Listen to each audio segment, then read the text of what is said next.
Lockdown 2 भी समाप्त होने वाला है। इस बीच बड़ी संख्या में दूसरे प्रदेशों में फंसे लोगों की बेचैनी वो बढ़ने लगी है।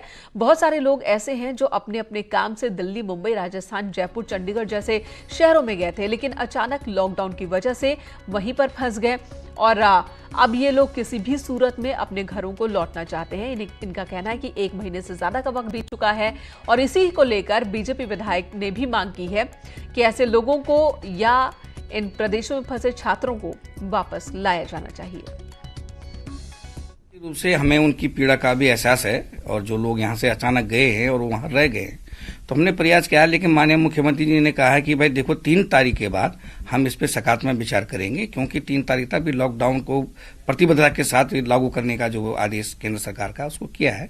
तो ऐसे तमाम लोग जो वहाँ पर फंसे हैं, किसी काम के वजह से गए थे और वहीं फंस गए हैं, उन लोगों को लाने के लिए जो कि हमने माननीय मुख्यमंत्री जी से निवेदन किया था और मैं आभार प्रकट करूंगा माननीय मुख्यमंत्री जी का कि उन्होंने कहा है कि फिलहाल 3 तारीख तक तो जो भी दिशा निर्देश हमारे आदरणीय मोदी जी के और केंद्र सरकार के हैं उनका पालन होगा, उसके बाद इसमें विचार किया जाएगा। तो जो बात समझ में आ रही है, कम से कम 3 तारीख तक लोगों को इंतजार करना होगा जो किसी काम से दूसरे प्रदेशों में गए थे और वहां फंस गए। 3 तारीख के बाद अगर लॉकडाउन बढ़ता है तब भी सरकार इन लोगों को प्रदेश लाने की कोशिश करेगी और इन्हें लेकर आया जाएगा। इधर अल्मोड़ा के कसारदेवी में अमेरिका और यूरोप के कई नागरिक इस वक्त मौजूद हैं, लेकिन ये अपने देश को नहीं लौटना चाहते। इनके देश लगातार इन्हें बुला रहे हैं, लेकिन इनका कहना है कि ये भारत में ही ज्यादा सुरक्षित हैं। अल्मोड़ा के कसारदेवी में सालों से विदेशी नागरिक आते हैं और अभी भी अमेरिका, इटली, फ्रांस, जर्मनी और इजराइल समेत कई देशों के 70 से ज्यादा नागरिक यहाँ मौजूद हैं। अब लगातार ये बड़े और ताकतवर देश अपने नागरिकों को वापस ले जाने की कोशिशें कर रहे हैं, लेकिन ये विदेशी नागरिक कसारदेवी को नहीं छोड़ना चाहते हैं और भारत के कसारदेवी में ही खुद को अपने ताकतवर देशों से ज्यादा सुरक्षित मानने लगे हैं और वापस जाने से साफ साफ इनकार कर दिया है।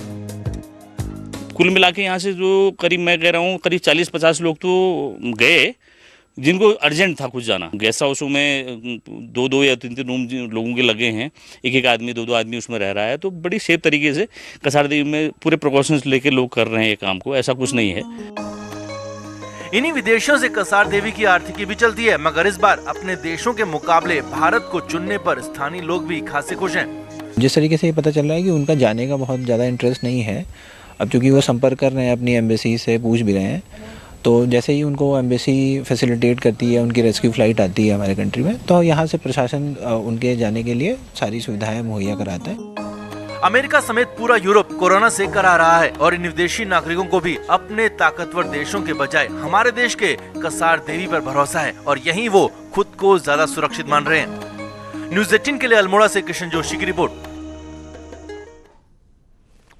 और कल सुबह बाबा केदारनाथ धाम के कपाट खुलने हैं और उससे पहले आज विधि विधान के साथ पूजा अर्चना की जा रही है। तमाम परंपराएं जो हैं वो निभाई जा रही है। बाबा केदारनाथ धाम में ही कल ही पंचमुखी उत्सव डोली धाम पहुंच चुकी थी और आज यहीं पर विश्राम होगा, जिसके बाद कल सुबह मंदिर के कपाट खुलेंगे और उससे पहले तक बाबा केदार की डोली को लेकर भक्त जब पहुंचे यहां पर तो वो नजारा भी अपने आप में अद्भुत। आप देखिए, दोनों तरफ बर्फ की मोटी मोटी चादर और उसके बीच नंगे पैर चलते ये श्रद्धालु, ये भक्त बर्फ और कड़ाके की ठंड के बीच पूरे सम्मान के साथ केदारनाथ धाम की तरफ बढ़ते ये श्रद्धालु। 8वीं शताब्दी में आदि शंकराचार्य के द्वारा बनाए गए केदारनाथ धाम के कपाट आम श्रद्धालुओं के लिए साल में 6 महीने खोले जाते हैं। डोली फिलहाल केदारनाथ धाम में ही है। कल सुबह विधि विधान के साथ कपाट खुलेंगे मंदिर के। मान्यता है कि डोली उठाने वाले भक्त नंगे पैर ही चलते हैं। तस्वीरों में भी आप देख सकते हैं कि भक्त नंगे पैर भारी बर्फबारी के बीच चल रहे हैं। कल बाबा केदारनाथ के कपाट सुबह 6:10 पर खुलेंगे और बाबा केदार के कपाट खुलने के दौरान मुख्य पुजारी और उत्सव डोली के साथ गए कुछ चुनिंदा हकूकधारी ही यहां पर मौजूद रहेंगे। एक्सक्लूसिव तस्वीरें इस वक्त आप न्यूज़ 18 पर देख रहे हैं। इससे पहले जब यमुनोत्री और गंगोत्री के कपाट खुले थे तो वहां पर भी स्थानीय श्रद्धालुओं की भीड़ नहीं थी। 2-4 लोगों की मौजूदगी में ही इस परंपरा को निभाया गया। यहाँ एक ब्रेक के लिए रुकेंगे, तुरंत लौटते हैं।